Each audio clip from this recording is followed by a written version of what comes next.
E aí, pessoal, aqui é o Elias. Estamos aqui hoje para dar continuidade ao nosso conteúdo sobre a Revolução Francesa, né? Então é uma aula para o 8º ano, bom? A aula passada nós fizemos uma introdução e comentamos as causas do processo revolucionário. Então, pessoal, se você não assistiu a primeira parte, assista lá a primeira aula lá, quer dizer, na verdade a aula número 3, né? E só então venham para cá, porque se você não entender as causas da revolução, fica difícil de compreender como esse processo se deu, né, e por que ele ocorre da forma que ocorreu, tá bom? Então, façam as anotações, façam os fichamentos, tá bom? Me envie as dúvidas lá no Class para a gente poder se comunicar e ficar tudo bem esclarecido, ok? Então, vamos para a aula. Pessoal, etapas da revolução. A gente vai ter pelo menos 3 etapas aí desse processo revolucionário. A gente teria aí o primeiro período, né, os Estados Gerais, que aí seria mais ou menos aí o primeiro período. Depois a gente vai ter que a Assembleia, aqui a Assembleia Nacional dos Estados Gerais, ela vai gerar, né, a chamada monarquia constitucional, que é um curto período aí, que vai mais ou menos de 1789 até 91, né?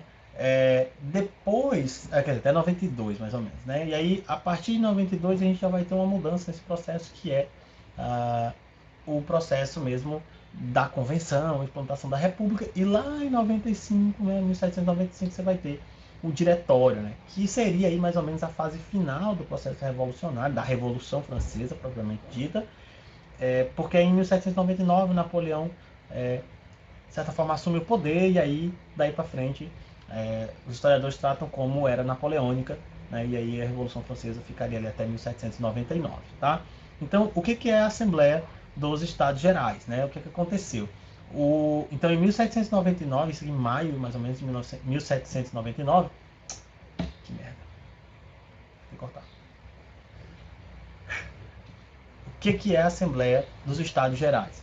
Em 1789, mais ou menos em maio, o rei, o Luís XVI, ele passa então a convocar representantes dos 3 estados. A Assembleia dos Estados Gerais, ela já fazia quase 200 anos aí que não era convocada. Então, a ideia dessa Assembleia era o quê? Auxiliar o rei, né, a encontrar as medidas adequadas para sair dessa crise. Por exemplo, tendo em vista que a Assembleia dos Notáveis lá não havia funcionado, né? Então, o rei chama representantes das 3 ordens. Esses representantes eram proporcionais a cada ordem, né? E aí, esses representantes deveriam, né, juntamente com o rei, por meio do voto, tomar decisões, né, para a saída da crise. No entanto, pessoal, isso vai gerar, na verdade, uma confusão que se estende aí ao longo desses meses aí, que era o sistema de votação. De acordo com a tradição aí dos Estados Gerais, a votação ocorreria por ordem. Então, cada ordem social, ou cada estado, teria direito a um voto. Então, ao todo, né, o conjunto dos representantes do primeiro estado, ele representa um voto. O conjunto dos representantes do segundo estado representa outro voto, e o terceiro estado também representava um voto, independente da quantidade de representantes que cada estado possuía, né? Isso, né, na verdade, de certa forma, era uma estratégia para a manutenção da ordem, né, dos privilégios da nobreza e do clero. Por quê? Geralmente, né, na grande maioria das vezes, clero e nobreza votavam juntos, tendo em vista que na maioria das vezes seus interesses eram colocados em xeque. Então, quando eles votavam juntos, então você tinha 2 votos contra 1, dando vitória sempre a esses 2 estados, né? Então, se você pensa em abolir os privilégios da nobreza, é claro que os dois estados se juntariam, e aí você teria 2 contra 1. Obviamente, essa reforma não passaria. Então, a burguesia, né, os representantes da burguesia, como eu falei, como eram proporcionais, o primeiro estado tinha em torno de 100, cento e poucos representantes, a nobreza tinha 200 e alguma coisa, e o terceiro estado tinha 500 por aí, né? Então, quer dizer, você tem uma sociedade em que a maioria era pertencente ao terceiro estado. Então, claro, o terceiro estado possuía muito mais representantes do que o primeiro e o segundo estado. E isso, né, vai dar ao terceiro estado justamente a ideia e a proposição de ser um voto por indivíduo, porque somente assim o terceiro estado tinha condições de vencer, né, de aprovar alguma as suas resoluções.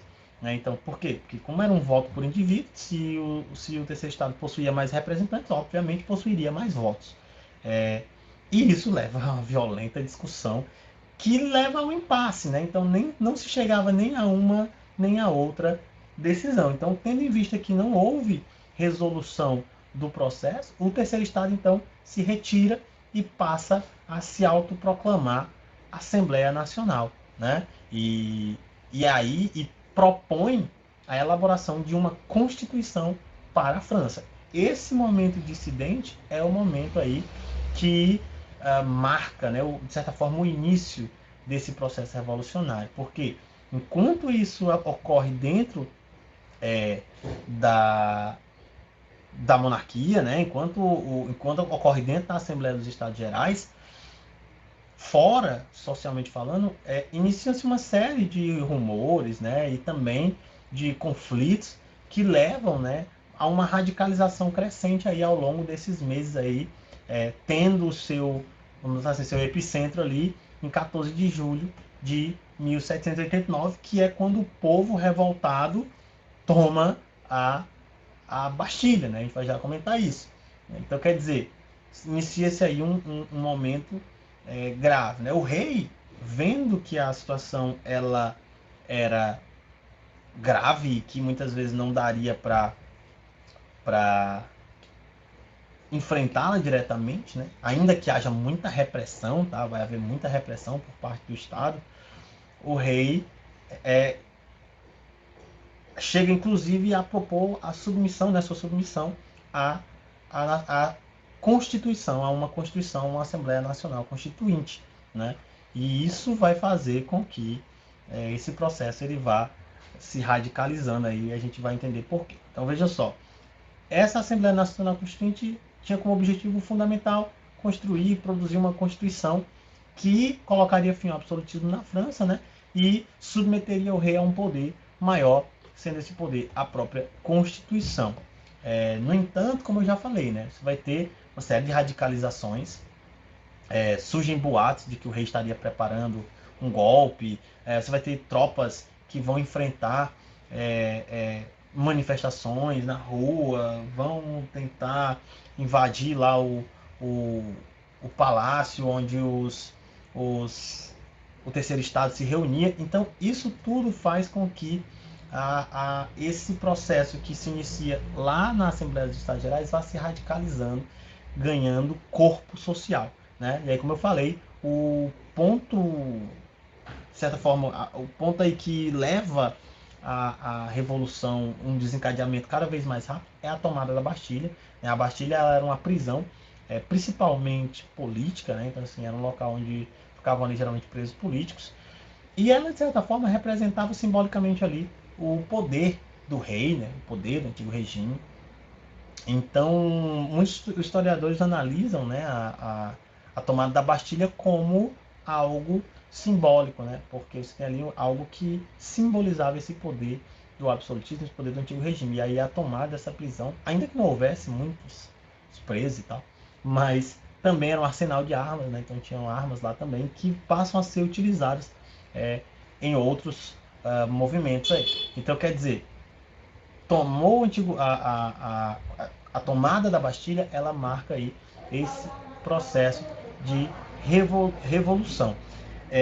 Como eu falei, essa revolução, ela de certa forma se inicia, né? Tem o seu epicentro ali em Paris, mas aos poucos ela vai se espalhando pela França, né? E rapidamente ela passa a expandir-se pelo campo, né? Principalmente naqueles locais realmente mais precários de certa forma. Então isso leva a uma radicalização ainda mais intensa, que ficou inclusive conhecido como o Grande Medo, né? Que muitos desses camponeses, né, mais empobrecidos, passam a reagir de forma extremamente violenta a esse processo, né?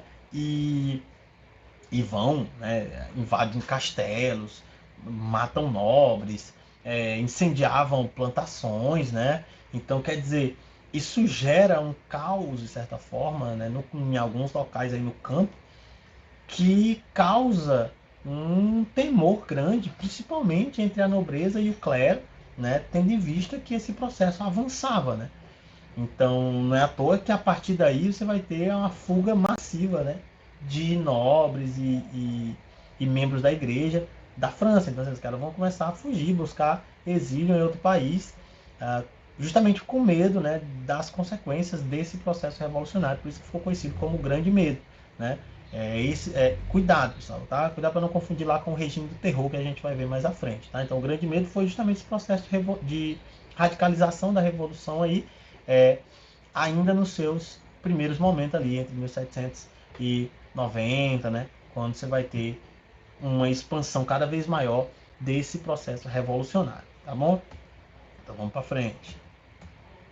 Então aqui, pessoal, aqui é uma imagem, né, uma representação aí da tomada da Bastilha. Então a Bastilha aqui esse castelo aqui, né, era uma prisão, uma fortaleza, que principalmente destinada aos inimigos políticos do rei e tal.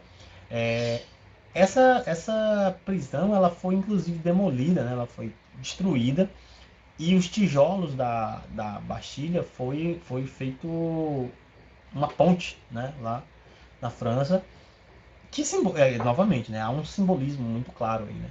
E esse simbolismo, né, traz à tona justamente essa ideia de derrubar, né, e de pisar em cima aí do poder absoluto, né, do antigo regime. Então, construir uma ponte não é nada melhor do que uma simbologia, e você está ali pisando em cima dos tijolos da Bastilha, de forma a simbolicamente dizer a queda, né, o fim desse antigo regime. Então tá aí as massas populares aí tomando a Bastilha. Pra frente. Que decisões a Assembleia Nacional Constituinte ela chega, né? Como eu falei, isso aqui já ainda em 1789, tá? Então, em agosto você tem a Declaração dos Direitos do Homem e do Cidadão. Essa declaração ela se tornou a base, de certa forma, né, da Constituição francesa aí de 1791. E essa declaração ela trazia à tona o fundamento, né, da igualdade e liberdade e fraternidade que os iluministas já defendiam, né? Então, basicamente, garantia-se a liberdade de expressão, a liberdade de crença, né?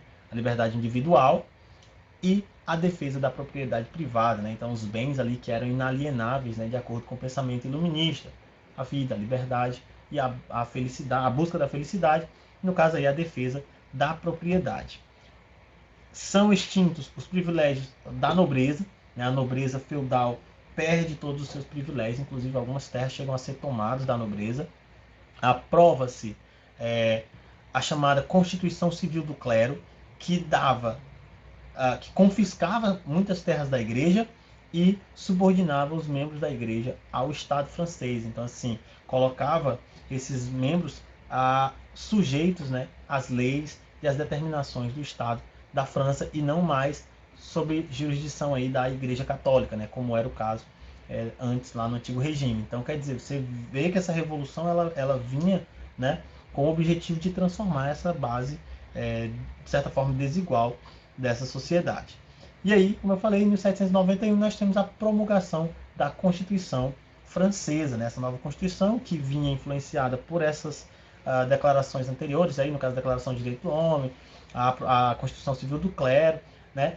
E reafirma essas transformações, trazendo aí a monarquia constitucional, o voto, ele passava a ser censitário, então assim, é um voto que estava restrito àqueles que possuíam uma renda, né?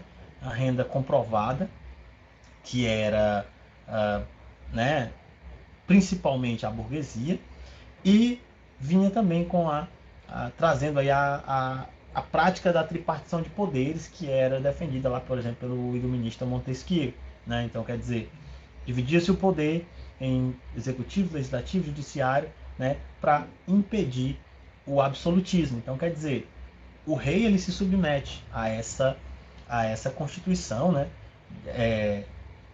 provavelmente não de bom grado, mas não havia muito o que se fazer. Não é à toa que ele assina a Constituição, mas depois ele tenta fugir da França, né?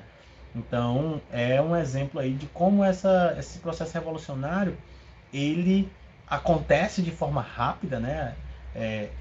Espontânea, de certa forma, em decorrência dessa insatisfação social, econômica e tal, e rapidamente leva a uma transformação bastante profunda. Daí, pessoal, não voltaria, pelo menos não voltaria, não naquele momento, para o que era antes disso. E ainda que voltasse, a sociedade francesa ela se transformou muito após esse processo. Claro que aqui não é o fim da Assembleia, não é o fim da Revolução, mas já demonstrava o quão profunda as transformações que essa Revolução trazia apareciam ali para a França. Tá? Então vamos lá. A monarquia constitucional, pessoal. O Luís XVI, como eu falei, ele aceitou, né, a Constituição, mas tentou fugir com a família posteriormente. Ele acabou sendo preso, né, identificado e preso lá no Palácio das Tulherias. E lá, né, de certa forma, o próprio Luís XVI passa, de certa forma, a incentivar uma guerra com a França, né, de outras monarquias absolutistas. As monarquias absolutistas na Europa, ali a Áustria, a Prússia, né, por exemplo, viam a França como uma ameaça grande, tendo em vista que se esse processo revolucionário se espalhasse pela Europa, claro, colocaria fim a essas monarquias absolutistas. Então elas passam a se organizar buscando desenvolver uma ofensiva, né, uma invasão da França para conter esse avanço revolucionário. Né? E isso vai acontecer. Né? Inclusive a Assembleia ela passa a convocar os cidadãos à guerra, né, para defender a França em nome da Revolução. Inclusive, pessoal, é muito importante entender que a Revolução Francesa ela é um dos elementos fundamentais para o desenvolvimento do nacionalismo na França. Né? Essa ideia de morrer pela pátria, essa ideia de derramar o sangue pela nação e tal. Esse nacionalismo ele começa a aflorar muito durante a Revolução Francesa. Tendo em vista que o rei, né, ele de certa forma participa desse processo de ofensiva, né, incentivando essa ofensiva das nações absolutistas, porque acreditava-se que a França perderia, né, essa guerra contra essas nações, ele é considerado um traidor da nação, né, e a multidão, inclusive, tenta invadir o processo lá, o palácio das Tulherias, para matar o rei, né, para tirar o rei de lá e tal. E aí, esse é o marco aí fundamental para a abolição da monarquia. Né? Quando o rei ele passa a ser considerado um traidor, né? A Assembleia, então, abole a monarquia e aí você vai ter a proclamação da República, dando início aí ao período da Convenção e, inclusive, levando aí o rei à guilhotina. Né? A guilhotina era aquela máquina de cortar a cabeça e o rei, inclusive, chega a ser decapitado. Né? Luís XVI é decapitado e aí você vai ter o início do processo da República Francesa, a primeira República Francesa, também chamada de Convenção. Tá bom? Então, aqui ó, você tem aqui uma imagem, né, uma representação do processo aí, da tentativa de invasão ao Palácio das Tulherias em agosto de 1792, quando o povo se radicaliza aí por considerar o Luís XVI um traidor. Tá bom? Por hoje é só. Né? Na próxima aula a gente vai discutir um pouco mais sobre a convenção, né? Sobre o processo da convenção, sobre o período dos girondinos, dos jacobinos, né? Da reação termidoriana e também vamos comentar sobre o diretório, tá certo? Pessoal, não deixe de anotar suas dúvidas, tá? Porque Revolução Francesa é um tema muito importante, mas também é um tema muito complexo. Tem muita coisa para a gente discutir ainda, né? Já discutimos bastante, mas ainda tem muita coisa para se discutir. E aí, se vocês não anotarem as dúvidas, né, tirar as dúvidas, pode ficar um pouco mais complicado. Então, não deixe de anotar e enviar lá no Class, tá bom? Também não deixe de fazer as atividades e de ler os capítulos. Leiam os capítulos sobre a Revolução Francesa, tá bom? Não deixem de ler os capítulos, ok? Então, até a próxima e obrigado por assistir.